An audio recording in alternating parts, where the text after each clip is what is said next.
Hi, I'm Sonarita Chauhan Mehta, the editor-in-chief of Life and Style magazine. And today we have with us someone who's truly a multifaceted personality. When you think about women doing it all, this woman has done it all. She was the first Bahraini female aviation engineer. She's a senior airworthiness expert. She's an entrepreneur, a lifestyle and travel influencer, and much more. So we decided to catch up with Hend Al Awadhi to find out about her life, her aspirations, and what's next. Good afternoon, Hend. It was lovely to meet you. Good afternoon, Sonarita. Thank you for having me today. So, being the first Bahraini female aviation engineer, how did it feel to break that glass ceiling, and what was the first day at work like? So, if you will ask me how it feels, I didn't know how it feels because I didn't know that I'm doing what I'm doing. It was just, there is an urge for me for something that is unknown. So aviation for me, as Hend, before being a woman or anything, was something that very challenging and very adventurous at that age. So I was not doing it for the title to be the first or so. And it was just the journey, just like any other journey, a bit different and a bit unexpected. So actually, I didn't feel it the first day or so because it was a journey. And we started since I joined the Academy of Aeronautic Engineering. We were training and so on. So it just happened like very smooth. The journey was different, but I never thought of being the first or, having that title. It was all about finding out about something unknown, maybe a bit of curiosity about why people said that a woman can't make it, but it was nothing to prove anyone wrong. It was me as a curious, as an adventurous young girl that want to know what is beyond that woman can't make it. So, Hend, I like how you talk about it so casually, but it was a very big deal. It was a big achievement. Tell me about your successes and the challenges you faced while you've been in this role. Yeah, of course. So I have always admired aviation, and the reason behind it because I love traveling. We were traveling with my parents since I was a kid. So I was searching for something that keeping that hobby, to be honest, on. Aviation was my first choice. All what I know at that time was being a pilot.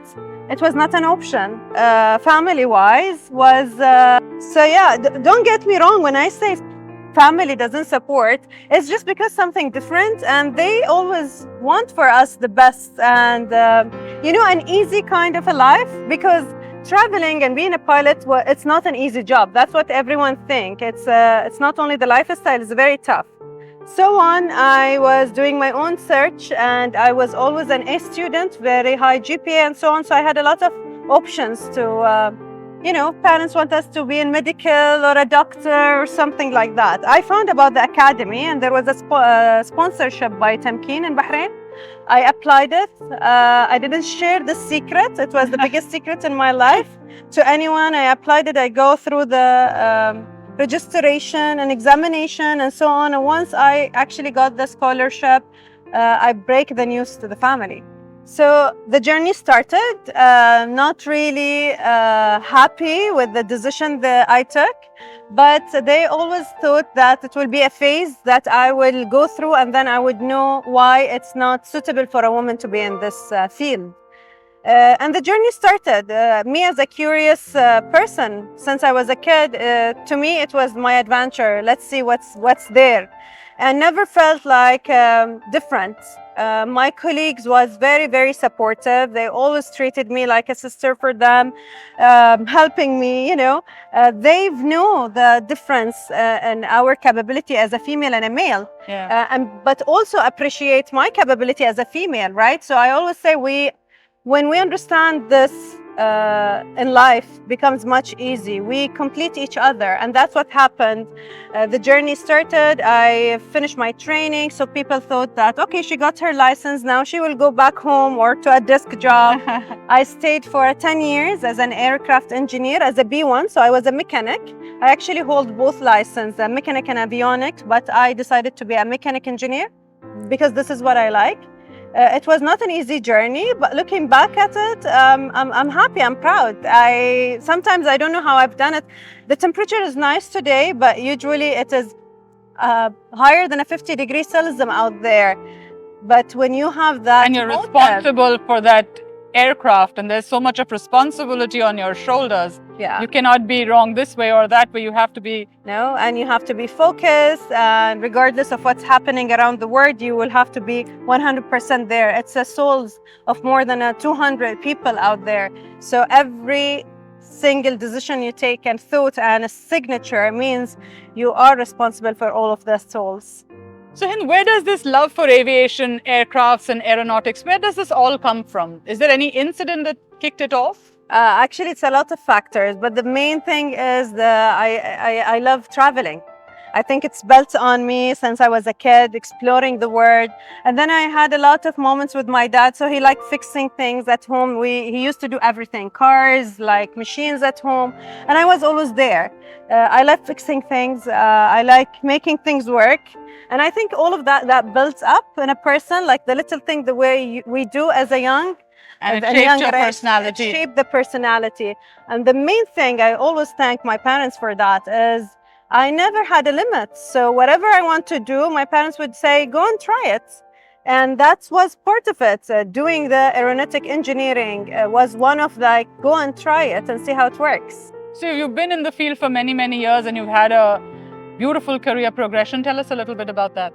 So career progression is all about taking the right opportunity in the right time. I got a lot of opportunity to leave the, let's say, the field of being a mechanic, but I felt like I didn't have enough experience to build on my future career path.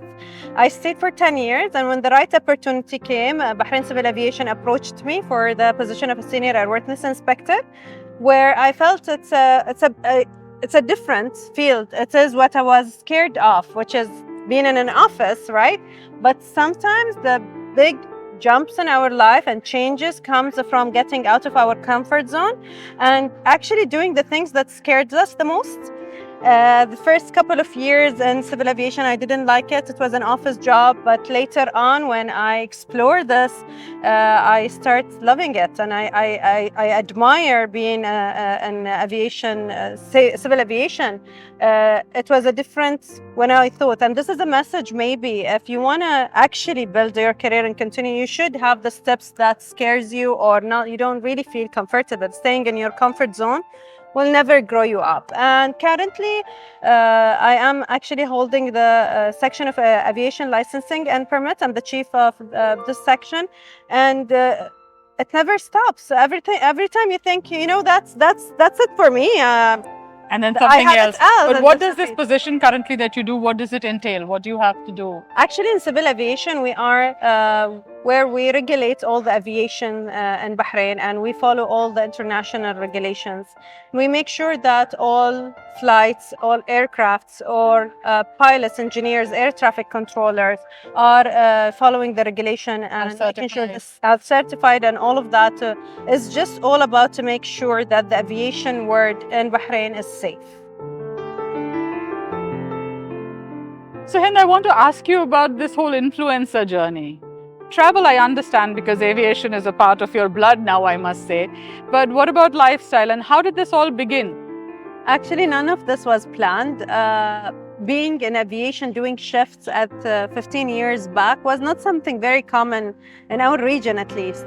So I accidentally was just Snapchat, and it was not, I'm not very familiar with technology. And I mean, that's a surprising thing. People say aircraft engineer and technology, it has nothing to do with each other. So it started to build up, and it was actually different females and women's doing also shift jobs like doctors, nurses, Bahraini and from the GCC women that studying abroad, where their timings are different. So when I snap at 3 a.m. or 4 a.m., they're awake, right? So this community started to build up, and we start supporting each other, sharing experience and so on. And I really like it, because I always have this thing that it's not about what you're doing, it's what you are giving back to the community. And I the message I received from few of them at the beginning that says, today I feel like giving up, but I saw your snap, I got energetic. Today I feel like homesick because of the people traveling, and you just make me feel like home. You make me feel like I want to continue and do so I can, be proud of myself and achieve and so on.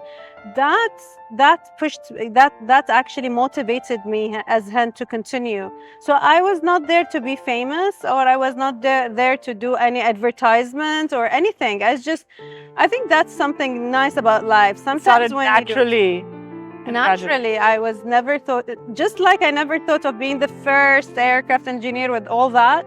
It's the same thing. What helped me during my journey, so that started while I'm still training. So the day that changed my life was the day that I actually got the international license, the EASA. And out of a sudden, I slept, I wake up, I saw myself in all Bahrain newspapers in the first page with the big pictures and so on, and the calls was not stopping. So I was a shy person, like I was not that comfortable in front of the cameras, and that was a life-changing. That was another opportunity. Let's say I had the choice. I either go with it or I stop it. I could stop and say, you know what, I don't want all this lights and this exposure. But deep inside, I felt like my message is bigger than being the aircraft engineer or the first. It's just being there as a woman and saying it's okay. It's okay to be scared. It's okay to do something different. It's okay to fail. It's okay to learn. It's okay to cry. It's okay to question yourself. But it's not okay to give up. And it's not okay to let all the other responsibilities as in life, guide you and lean you to something you don't want to be. Just be who you want to be always. Especially now as a mother, that's my main message. So Hend, tell me about the NASA spacewalk and the BBC reality show, and how did that come about and what did you learn from it? So as a kid, I wanted always to be an astronaut, going back to the real where the aviation came from. So I wanted to visit the moon. I have this, I fantasize about the moon. Like as a kid, I always said that I'm gonna visit the moon. Going on in my career, a part of choosing my career was my search of, if I ever worked in NASA, I would have to have an aeronautic, one of the ways to enter NASA having the aeronautic licensing. And life passed. 20 years later, I got a call from the UAE, from actually Dubai TV with the BBC and this program of an astronaut, and they asked me, they've searched for candidates in the Middle East that are equivalent to actually participate in such a experience. And qualified enough. And qualified. And it was, I felt like I'm in a dream. Like, is this real? Like after the call, even I didn't share it with anyone because I thought I was dreaming. Like 20 years later, is it true that I will have a bit of my childhood dream? And it was a very nice experience, actually. You might not achieve some dreams, just keep them there in the back. You never know how the word and the world works. Yeah. So Hend, with all the traveling you have done, give us your recommendations for 3 travel destinations that one must visit. Actually, I cannot put them in this way, unfortunately, because it all depends on how do you feel, how do you want to be feeling, who you are with, and choosing the right timing of any city or country you're visiting, because a lot of cities and countries has a seasonal, timing of the year to visit. How about for women who want to pamper themselves and kind of let go of all the stress of work life? The best thing is to completely cut off, and I would say Maldives is a good option because you're just far away from anything and everything, and you just relax and pamper yourself. Okay. As a lifestyle influencer, what are the 3 brands that you like? See, I it's not like I don't want to answer your question, but I would say that anything that you're convinced with and your budget allow it would be nice. For you personally? For me, I would I called my collection as an investment, and they're a real investment. So like certain brands like Chanel and Prada and LV, they are actually an investment for a woman, because you can use them, you can maintain them, and you can resell them. So it's nice to have something that you know that it's an asset. So Hind, people say that women can't have it all. You can't be everything to everyone, and work-life balance is very challenging. What do you feel? I would agree in a part of it. I mean, you can't have it all at the same time, but you can have it all actually. As a male or a female, having the balance in life, knowing what is important, the priorities. So you cannot bless everything. I mean, you cannot fulfill everything in your life in every day, but as long as you are aware of what you are focusing on in this time and what is your goal, and you don't get dragged by anything. So you don't get dragged by your career, you don't get dragged only for your family, you don't get dragged only with your, let's say, have fun life. But this balance is very important, and being aware. So when I'm away from my kid, for example, as a mother, of course I hear this comment of being away or so, but I know myself, I know why I'm doing this. It's all for him. So first of all, it's your own awareness of what you're doing, and so the second thing is not hearing any comment. Like you have to really Shut your ears to other people. Shut your ears. No, be aware and believe in what you're doing. That's the only way you can make it through, especially with all the comments you will hear from everyone around thinking they know the best. Okay, and my last question to you is, for all the young girls and young women starting out with their careers, who want to have it all like you do, what is your advice to them? So I usually end any interview by saying, it's your life, it's your choices, and choose wisely. All the choices we take every day to wake up and get up from our beds or not, it's a choice that will build our lives.